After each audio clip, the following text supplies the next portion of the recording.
নমস্কাৰ বাস্ত অনুষ্ঠানলৈ আপোনাক সকলোকে স্বাগতম জনাইছো। আশা কৰোঁ আপোনাক সকলো ভালে আছে, কুশলে আছে, মংগলে আছে।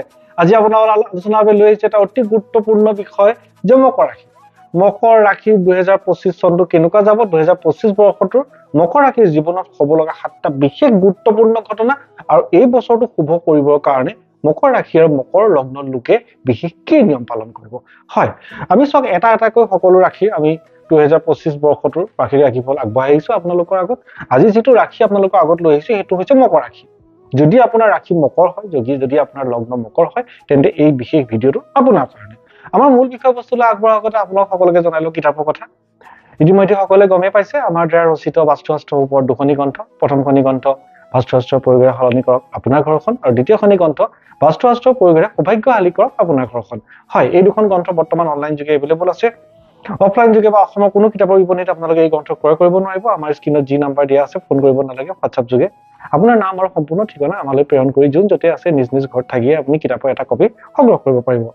ইতিমধ্যে অসমৰ শত সহস্ৰজনে এই কিতাপ ক্ৰয় কৰি নিজৰ ঘৰখন বাস্তুসন্মত কৰিছে, শাস্ত্ৰসন্মত কৰিছে। এতিয়া আহক মূল বিষয়বস্তু। আজিৰ বিষয়বস্তু কি যে মকৰ ৰাশি 2025 বৰ্ষটোৰ সম্পূৰ্ণ বাৰ্ষিক ৰাশিফল। চাওক, আমি মকৰ ৰাশি বিষয়ে সবিশেষ জনোৱাৰ আগতে মকৰ ৰাশিৰ লোক কেনেকুৱা হয়, আপোনাৰ চৰিত্ৰৰ দুটা প্ৰধান বৈশিষ্ট্য আপোনালোকক জনাই লওঁ। মকৰ ৰাশি, মকৰ লগ্ন। চাওক, মকৰ ৰাশি এনেকুৱা এটা ৰাশি ন, সকলো ৰাশিৰ অলপ গুণ থকা এটা ৰাশিৰ মানুহ হয় মকৰ ৰাশিৰ মানুহ। ইয়েছ, অৰ্থাৎ মকৰ ৰাশিয়ে একমাত্ৰ বিশ্বব্ৰহ্মাণ্ডৰ 12টা ৰাশিৰ ভিতৰত মকৰ ৰাশিয়ে একমাত্ৰ ৰাশি যিটো ৰাশিত আপুনি সকলো ৰাশি সংমিশ্ৰিত গুণৰ সমাহাৰ পাব। এটা খুব সুন্দৰ ৰাশি। দ্বিতীয়, মকৰ ৰাশি, মকৰ লগ্ন। চৰিত্ৰ এটা প্ৰধান বৈশিষ্ট্য হৈছে মকৰ ৰাশিৰ মানুহ কেতিয়াও স্বাৰ্থপৰ মানুহ। ইয়েছ, সকলোৰে কাৰণে ভবা বিধৰ মানুহ হয় মকৰ ৰাশি, মকৰ লগ্নৰ লোক। চাওক, মই সবিশেষ নজনাও, মই দুটা চৰিত্ৰৰ বৈশিষ্ট্য জনালো। ইতিমধ্যে আমি আমাৰ ভিডিঅ'ৰ মাধ্যমেৰে কেইবছৰমানৰ আগে মকৰ ৰাশিৰ সম্পূৰ্ণ জীৱন বিশ্লেষণ শীৰ্ষক এটা ভিডিঅ' আগবঢ়োৱা হৈছে। যদি আপোনাৰ ৰাশি মকৰ হয়, যদি আপোনাৰ লগ্ন মকৰ হয়, আপুনি কেনেকুৱা মানুহ, আপোনাৰ জীৱনৰ সম্পূৰ্ণ বিশ্লেষণ দাপোনত নিজৰ মুখ চোৱাৰ নিচিনাকে আমাৰ ভিডিঅ'ৰ মাধ্যমেৰে জানিব পাৰিব।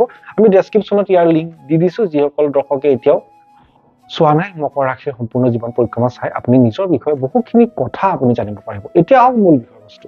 চাওক, ইয়াত আমি পোনপ্ৰথমে এটা কথা কৈলো, আমি ৰাশি বুলি কৈছো যেতিয়া চন্দ্ৰ ৰাশিৰ কথা কৈছো, আমি যিটো আমাৰ ভাৰতীয়সকলৰ জন্ম কুণ্ডলীত আপোনাৰ যি ৰাশি পৰে তাক আমাৰ চন্দ্ৰ ৰাশি বা মুন চাইন হিচাপে ধৰা হয়। চানচাইনটো আমাৰ ভাৰতীয়সকলে গণনা নকৰে, মুন চাইন চন্দ্ৰ ৰাশি হিচাপত মকৰ ৰাশি, মকৰ লগ্ন। আৰু মই থুলমূলকে, হয় বৰ দীঘলীয়া নকৰে, একদম সংক্ষিপ্ত ৰূপত 2025 বৰ্ষত আপোনালোকৰ জীৱনত হ'ব লগা 7টা স্পেচিফিক ঘটনা জনাম। আৰু চাওক, মই আৰু এটা কথা কওঁ যে ইয়াত আমি মূলতঃ বেয়াখিনি ফ'কাছ নকৰো, ভাল খিনিয়ে ফ'কাছ কৰিছো। যিখিনি অলপ বেয়া আছে তাত আমি সাৱধানতা কৰি দিম বা বেয়া দিশখিনি আমি ফ'কাছ কৰাই নাই। প্ৰথমটো মকৰ ৰাশি, মকৰ লগ্ন 2025। চাওক, ষ্টাৰ্টিঙৰ পৰা মে' মাহৰ এই আগৰ সময়ছোৱা ষ্টুডেণ্টছৰ কাৰণে, পঢ়া শুনা বৃত্তিত জড়িত হৈ থকা লোকৰ কাৰণে এটা অতি শুভ সময়। ইয়েছ, প্ৰতিজন মানুহে জানো কেতিয়া 2025 জানুৱাৰী, ফেব্ৰুৱাৰী, মাৰ্চ, এপ্ৰিল, মে' এই সময়ছোৱা শিক্ষাত আপুনি বিচৰা মতে ফল পাব, হায়াৰ ষ্টাডি কৰিব পাৰিব, চিভিল চাৰ্ভিচ এক্সামৰ কাৰণে সম্পূৰ্ণ পূৰ্ণ প্ৰস্তুতি কৰিব পাৰিব। পঢ়া শুনাৰ ক্ষেত্ৰত কাৰোবাৰ যদি বিদেশ যাব লগা আছে তেন্তে হ'লে আপোনাৰ এই সপোন পূৰণ হ'ব পাৰে কেতিয়া, এই বছৰটো আৰম্ভণি হ'ব।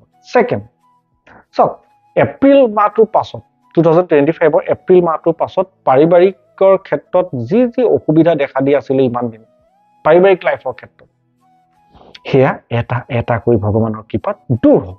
ইয়েছ, এই সময়ছোৱাত আপুনি যদি কোনোবা কোৰ্ট কাছাৰী কেছৰ সৈতে জড়িত হৈ আছিলে তাৰ পৰাও আপুনি মুক্তি লাভ কৰিব। আৰু এই সময়ছোৱাত আপোনাৰ বিদেশ ভ্ৰমণৰো এটা খুব সুবৰ্ণ সুযোগ আছে। খালি মই এইখিনিতে এটা কথা কওঁ, বাণীত আপোনাৰ শব্দত প্ৰতি সতৰ্কতা অৱলম্বন কৰিব। যিকোনো তৰ্ক বিতৰ্কত কেতিয়াও মুখৰ পৰা যাতে নকবলগীয়া কথা বা নকবলগীয়া শব্দ যাতে বাহিৰ নহয়, এই বিষয়টোৰ প্ৰতি প্ৰতিজন মকৰ ৰাশি, মকৰ লগ্ন মানুহে বিশেষভাৱে সতৰ্কতা অৱলম্বন কৰিব। 3 নম্বৰ, 15 মে', মই সময়খিনি কৈ দিছো স্পেচিফিকেলি, তেতিয়া আপোনালোকে নিজেই গম পাব। 15 মে' 2025 এই পাছৰ সময়ছোৱাত আপুনি ধাৰৰ পৰা মুক্তি পাব। ইয়েছ, বহুত দিনীয়া যদি কাম আপোনাৰ পেণ্ডিং হৈ আছিলে তাৰ পৰা বাধাটো দূৰ হ'ব। যিখিনি কাম আপুনি ইমান দিনে কৰিম বুলি ভাবি আছিলে বা আধৰুৱা হৈ আছে বা সৌ অৱস্থাত থাকিও হৈ যোৱা নাই, সেয়া আপোনাৰ সিদ্ধি হ'ব কেতিয়া? মে'ৰ পাছৰ সময়ছোৱা। আৰু এই সময়ছোৱাত আপোনাৰ কৰ্মক্ষেত্ৰত, হয়, কৰ্মক্ষেত্ৰত বৃহৎ পৰিৱৰ্তন আমি দেখা পাইছো। আৰু এই পৰিৱৰ্তন নিশ্চয় আপোনাৰ ভালৰ কাৰণে হ'ব, বেয়া কাৰণে নহয়। খালি কাম কৰোঁতে সদায় নিষ্ঠাৰে কাম কৰিব, সততাৰে কাম কৰিব। 5 নম্বৰ, চাওক, ব্যৱসায় বাণিজ্য এই সময়ছোৱাত, মাৰ্চৰ পাছৰ সময়ছোৱাত ব্যৱসায় বাণিজ্যৰ ক্ষেত্ৰত বহুত ভাল সময় আপোনাৰ কাৰণে। কোৱাৰ মকৰ ৰাশি, মকৰ লগ্ন লোকে যদি আপোনালোকে নতুন ব্যৱসায় আৰম্ভ কৰিম বুলি ভাবিছে, তেন্তে আৰম্ভ কৰিব পাৰিব। কেতিয়া? মাৰ্চৰ পাছত কৰিব, খালি আগত নহয়। ব্যৱসায় যদি সম্প্ৰসাৰণ কৰিবলৈ বিচাৰিছে, সম্প্ৰসাৰণ কৰিব পাৰিব। আৰু এই সময়ছোৱাত আপোনাৰ জীৱনত এটা চৰকাৰী চাকৰি হ'ব পাৰে। ইয়েছ, যিসকল লোকে ইমান দিনে চৰকাৰী চাকৰি সপোন দেখি আছে বা চৰকাৰী চাকৰিৰ বাবে প্ৰস্তুতি চলাই আহিছে, আপোনালোকক জনাও যে বছৰ প্ৰথমটোৰ পৰাই সম্পূৰ্ণ উদ্যমেৰে 200% উদ্যমেৰে আপুনি চেষ্টা কৰক। কিয় কৈছো? আপোনাৰ ভাগ্য এইটো বছৰ প্ৰসন্ন আছে, নেদেখাজনৰ কৃপাত আপোনাৰ জীৱনত আপুনি বিচৰা ধৰণে এটা চৰকাৰী চাকৰি থাকিব পাৰে। 6 নম্বৰ, চাওক, এটা আপোনাক কথা কওঁ যে এই মাৰ্চৰ শেষৰ ফালে বা বছৰটোৰ শেষৰ ফালে ছচিয়েলি খুব ইনভলভ হৈ পৰিব আপোনালোক বিভিন্ন কাম কাজত। সেইটো আপোনাৰ কাৰণে বিশেষ ভাল ফলেই দিব, অলপ মেচিয়ৰ হ'ব। খালি এটা কথা চাব যে প্ৰেমজনিত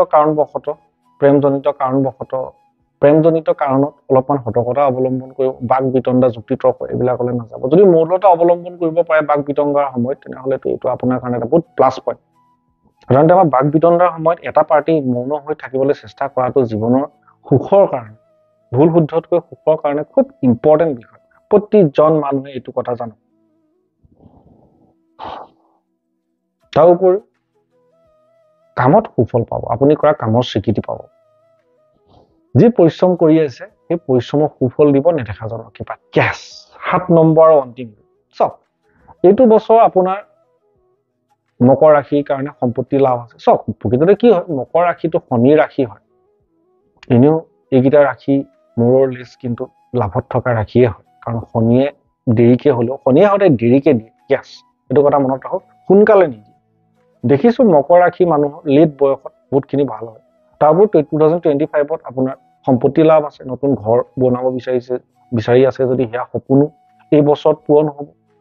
বাহন লাভ আছে, বিদেশ যাত্ৰাৰ যোগ আছে। মোটামুটি এই বছৰটো ভাল, খালি স্বাস্থ্যৰ প্ৰতি অলপমান যতন ল'ব। In the chance weight gain হ'ব নিদিব। আৰু যিমান পাৰে ফল মূল, সেউজীয়া শাক পাচলি, প্ৰাকৃতিক বস্তু খাব, প্লাছ প্ৰাকৃতিক পৰিৱেশৰ লগত নিজক জড়িত কৰি ৰাখিব। এতিয়া চাওক, এই বছৰটো 2025 ইয়েৰটো আপুনি শুভ কৰিবৰ কাৰণে, চাওক, আমি এটা কথা কৈছো, বেয়াখিনি আমি ফকাছ কৰা নাই, ভালখিনি ফকাছ কৰিছো। কিন্তু কাৰো জীৱনত সকলো ভাল সকলো বেয়া নাথাকে, সকলোৰে জীৱন উত্থান পতনিটো জীৱন।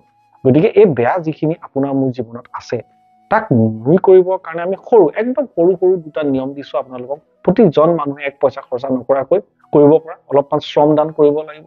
প্ৰত্যেক সপ্তাহে কৰক, গোটেই বছৰটোত কৰক। আপোনাৰ ভাগ্যত নেদেখাকৈ নজনাকৈ যি বেয়া আছে ন, সকলো কাট খাই নীল হৈ যাব। প্ৰথম নিয়ম কি কৰিব?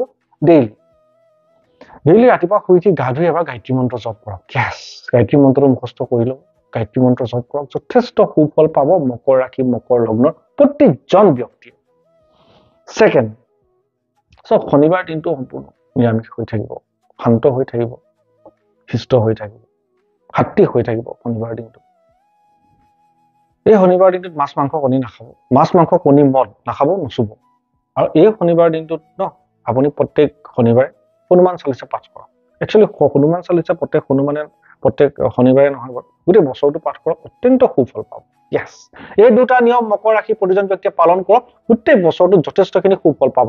আশা কৰোঁ আজি ভিডিঅ'টোৰ মাধ্যমত এটা অতি দৰকাৰী বিষয় আপোনালোক জনাব পাৰিলো।